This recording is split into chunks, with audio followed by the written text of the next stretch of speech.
Hello, welcome back, or if we've never met before, my name is Rachel, and today I have a special guest who's going to be put off screen. But if we've never met before, I like to talk about spirituality, healing, intimacy, holistic health, overcoming suffering, becoming happy and healthy, and a lot of the messages, all the messages I share have to do with those things and empowering yourself to understand and see the world differently so you can become free from suffering and happier and healthier. I have recorded a past life video before and I didn't really like it, so I wanted to try another time. So we will see what comes out. If you want to hear more content like this, make sure to subscribe. If this video helps you, give it a like, comment what you'd like to see next or your experiences, and let's get into it. So when I was growing up, I didn't necessarily believe in past lives. Anyone that knows my journey and story up until this point knows that, I've always been sensitive, but my spiritual journey really started at 25 and I'm almost 31, so going on 6 years. And I've had a lot of readings and healed a lot and understood so much more than my reality prior to that. So when it comes to past lives, how I have found that it helps me is to just understand my lifetime in this lifetime and why perhaps things are the way they are. Because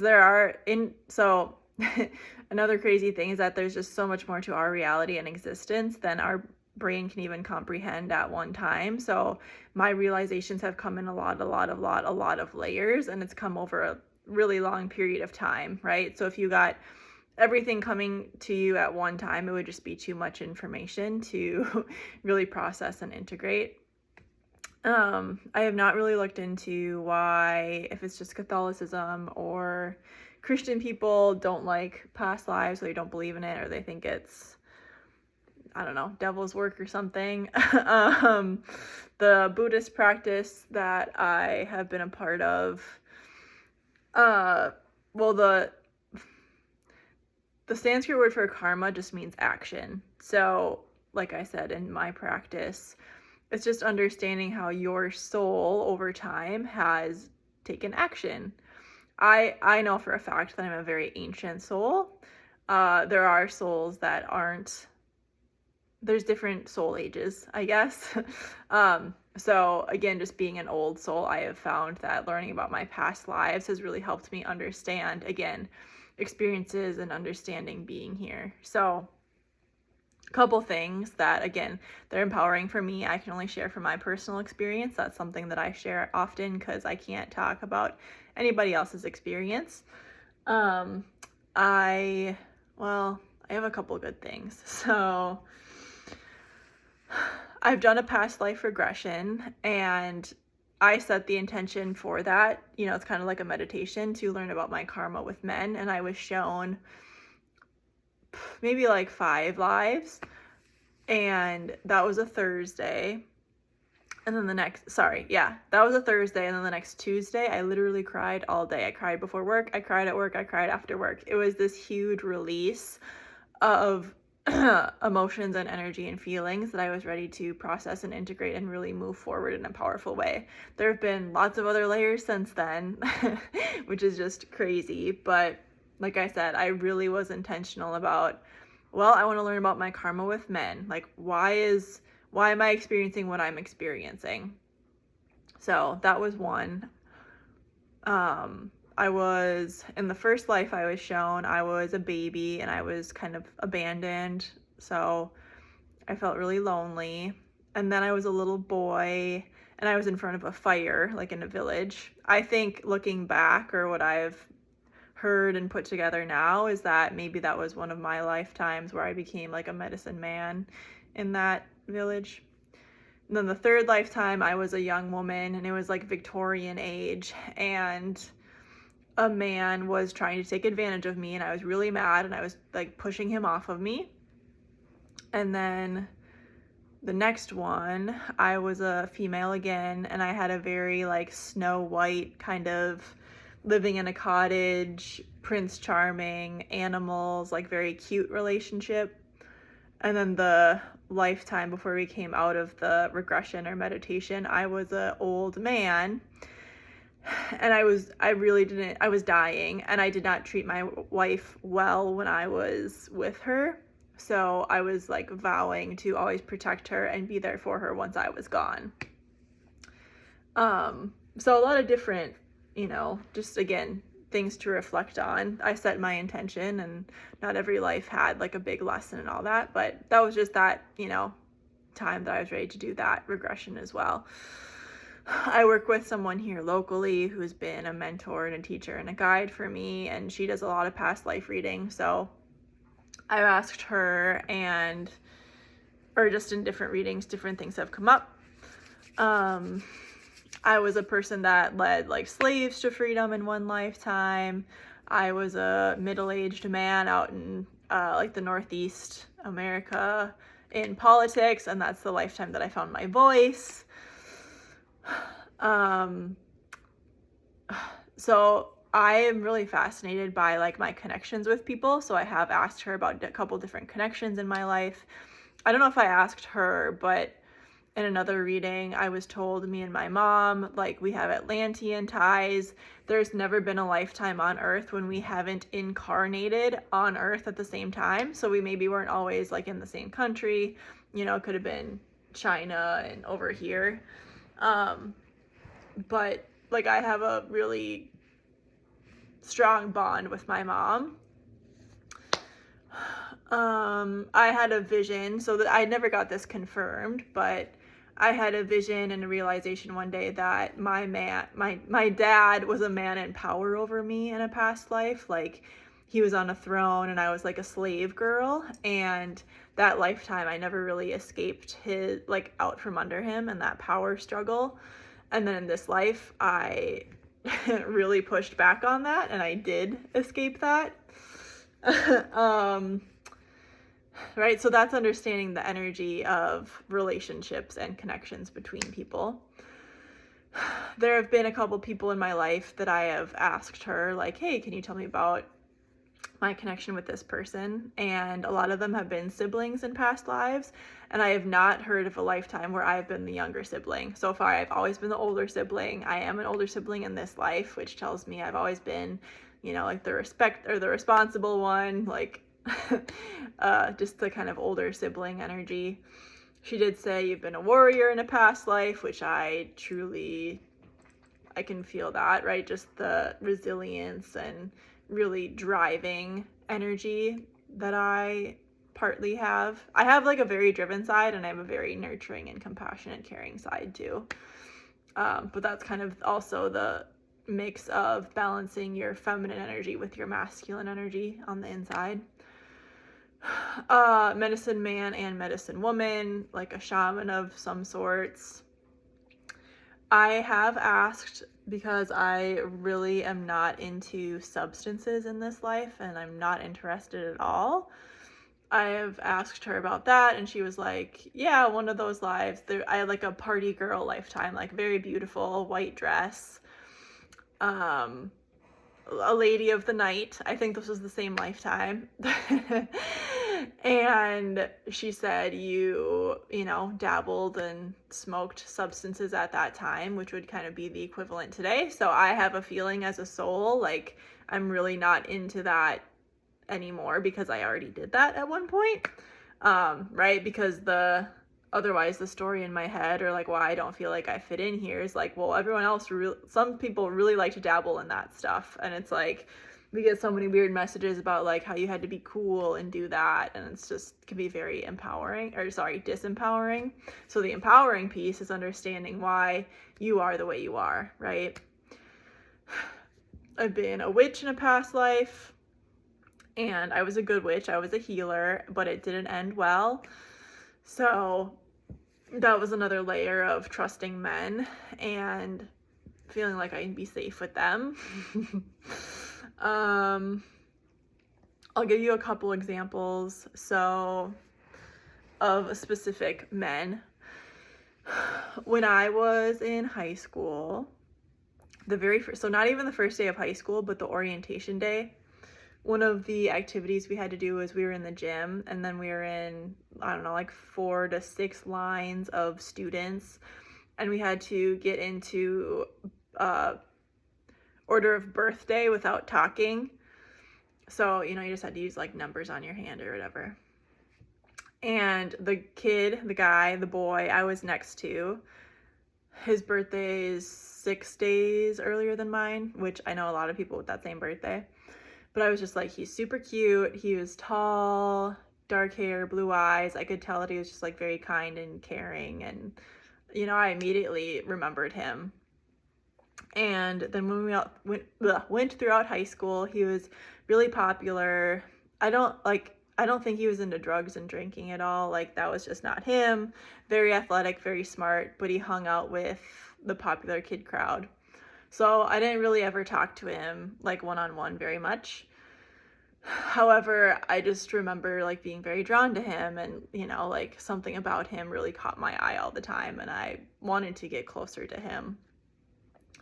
And then the last day of high school, so this is the last day of high school for seniors, sorry. So first day is freshman all the way to senior year.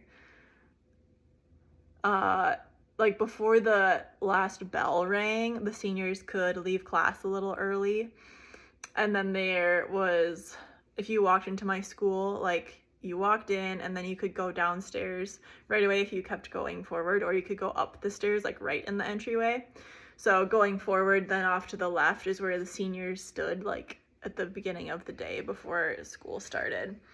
But I was like right there, and he was right next to me. He was right here on this side of me.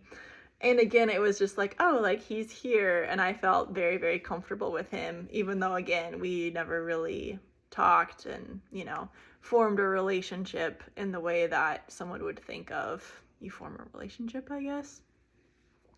Anyways, I asked my local reader / teacher, like, what's the past life connection with him? Tell me about it. And she said, okay, I see you as an older sibling, and there's quite a bit of a gap. So he's your younger brother, and you lost your parents at a young age. So you were kind of like a motherly older sibling to him. And then she said, I see another life where I was up on a stage, kind of like a singer or a dancer. I forget what one she said. Like with one of those Cruella de Vil long, weird cigarettes, whatever she smoked. And she's like, I see him in the crowd. And the spirit guides used the word affair, but I wasn't married. But there was like a whatever intimate, interested connection in each other. And she was like, you just weren't going to settle in that life. Like you weren't having an affair, but you're very drawn to each other. So I'm like, this is why I like to understand past lives and just connections and energies between people. Because I could tell immediately when I met him, like, oh, I already know you. Like, I already feel really safe around you. Except, again, we didn't like form this connection or relationship on a daily basis or even over a number of years. But to have him like right next to me too on like the very beginning and the very end of high school, which I didn't necessarily super love, but I don't know, that just feeling of love and safety and security that I remember as a soul, because souls don't know time. That's the big thing with understanding energies and going on soul journeys and stuff. Like, time doesn't really exist. Our ego and our brain uses time as a tool to track things. However, like, time isn't linear, but again, that's how our brains see it. But if you really zoom out and take a step back, there's a lot of things at play. Another example that I'll use, sorry, now she's snoring right next to me, super cute. What else do I want to do? There's a couple other men like from high school and growing up that I could use. We'll go with this one. So wait, this is elementary school. Like, first grade, this boy started at our school. So he wasn't there during kindergarten. He moved first grade. In third grade, I had a class with him, or I was in the same class as him, and I definitely had a crush on him. And then as we went throughout school, so I'm talking the rest of elementary school, middle school, high school, like a lot of girls had a crush on him. He was very good looking, played hockey. Back in the elementary school days, he was really good at drawing. I remember he drew a lot. He had, you know, in the yearbook back in the 90s, we had like drawing contests, and I think one of his drawings was on the front or something. Whatever, super cool. In middle school, he had an emo stage, so he had like the zoomies stuff and super emo haircut. He has like kind of my color hair, maybe a little bit darker brown. And then at that point, he like dyed the front blonde, like very good looking and very edgy, right? So then I kind of talked to him throughout school. 7th grade, we had a dance unit, and I got to dance with him, and I totally like remember how it still feels. He just had this very masculine, again, safe, grounding presence to him, and I think a lot of people were picking up on that, even if they weren't consciously aware of it. And then he doesn't have social media like at all, but I somehow heard that for college he got to go up to Alaska to play hockey. I don't know if he was there all 4 years or if he had transferred or something, but then fast forward to February 2020. I matched with him on Bumble, and I was like, you know, like freaking out, because when I was younger, I had no confidence. I didn't like myself. I didn't really have any game when it came to men and whatever. So I was freaking out, and I was like, oh, hi, you know, just whatever, being cool. And then we talked a little bit, and then I think he deleted it. And then we rematched in April 2020. So it was like only a couple months later. And I was like, okay, Rachel, like you need to very much make it obvious that you're interested in him. You know, like I kind of went for it. I went big or went home. Like, boom, you know, like I think you're super attractive. Just kind of laying it all out on the table, okay? And he reciprocated that back over messages. And I was like, oh my God, like, this is crazy. I've literally had a crush on you since I've been 8 years old, right? And to have had my journey that I have of just like feeling like people are out of my league and not being confident in myself, not liking myself, whatever, right? So it was this crazy feelings and overcoming whatever I was overcoming. And then, so yeah, I made that very obvious. And then I swear to God, the minute I started to feel kind of like needy and I was like, oh, I wish you were like closer to me, he pulled away, he backed away. And I was like, oh my God, are you for real? Like, this sucks, right? But again, this was kind of the path that I've been on. That's why I don't chase anymore. And many other things have happened, but it was just whatever. I remember processing it, you know, and that felt kind of crappy.